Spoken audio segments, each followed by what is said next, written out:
தென்னகத்தின் குரல் நேயர்கள் அனைவருக்கும் வணக்கம். ஆளுகின்ற திராவிட மாடல் அரசு, இந்த திராவிட மாடல் அரசு தமிழகத்திலே 6வது முறையாக ஆட்சி பொறுப்பேற்றுள்ளது. இந்த திராவிட முன்னேற்ற கழக அரசு 1967 முதல் 1974 வரை பேரறிஞர் பெருந்தகை அண்ணா அவர்களும் முத்தமிழறிஞர் டாக்டர் கலைஞர் அவர்களும் தமிழகத்திலே முதலமைச்சராக இருந்தார்கள். அதன் பிறகு மீண்டும் திராவிட முன்னேற்ற கழக அரசு 1989 முதல் 1991 வரை 2 ஆண்டுகள் தமிழகத்திலே ஆட்சியில் இருந்தது.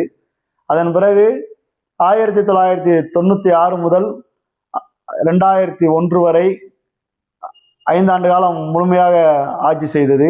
அதன் பிறகு 2006 முதல் 2011 வரையும், மீண்டும் தற்பொழுது 2021 வரை, தற்போது 2025 இந்த கடைசி மாதம் வரை இந்த திராவிட முன்னேற்ற கழகம் தமிழகத்திலே ஆட்சியில் இருந்து கொண்டிருக்கின்றது. இந்த திராவிட முன்னேற்ற கழக அரசு தமிழகத்திலே மற்ற மாநிலங்களை ஒப்பிடுகையில் என்னென்ன திட்டங்கள் எல்லாம் இந்த தமிழகத்திலே செயல்படுத்தி கொண்டிருக்கின்றது.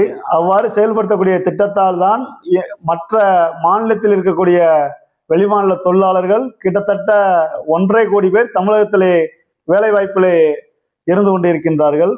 அந்த அளவிற்கு தமிழகத்தின் பொருளாதார நிலை உச்சத்தில் உள்ளது. அந்த அளவிற்கு தமிழகத்திலே தொழிற்சாலைகள் எண்ணற்ற நிறுவனங்கள் தமிழகத்திலே தொழில் தொடங்கி எண்ணற்ற வடமாநில தொழிலாளர்களுக்கும் நமது மாநிலத்தில் வாழக்கூடிய தமிழகத்தில் இருக்கக்கூடிய இளைஞர்களுக்கும் வேலை வாய்ப்பை பெருக்கி கொடுத்த அரசு இந்த திராவிட முன்னேற்ற கழக அரசு. அந்த வகையில் இந்த திராவிட முன்னேற்ற கழக ஆட்சியில் செய்யப்பட்ட சில சாதனைகளை தங்களுடைய பார்வைக்காக முன்வைக்கின்றோம். முதலில் தமிழகத்திலே அரசு போக்குவரத்துறையை உருவாக்கியது இந்த திமுக அரசு.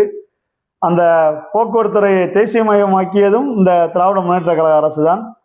மின்சாரம் அனைத்து கிராமங்களுக்கும் அனைத்து பகுதிகளுக்கும் தடையில்லா மின்சாரம் வழங்கியதும் இந்த திராவிட முன்னேற்ற கழக அரசு தான். 1500 பேர் கொண்ட கிராமங்களுக்கு சாலை வழித்தடங்களை அமைத்து கொடுத்தது இந்த திராவிட முன்னேற்ற கழக அரசு. பிச்சைக்காரர்கள் மறுவாழ்விலம் அமைத்தது இந்த திராவிட முன்னேற்ற கழக அரசு. தமிழகத்தில் குடிநீர் வடிகால் வாரியம் தமிழ்நாடு வாட்டர் போர்டு அமைத்து கொடுத்தது இந்த திராவிட முன்னேற்ற கழக அரசு. இலவச கண்ணொளி திட்டத்தை செயல்படுத்திய அரசு இந்த திராவிட முன்னேற்ற கழக அரசு.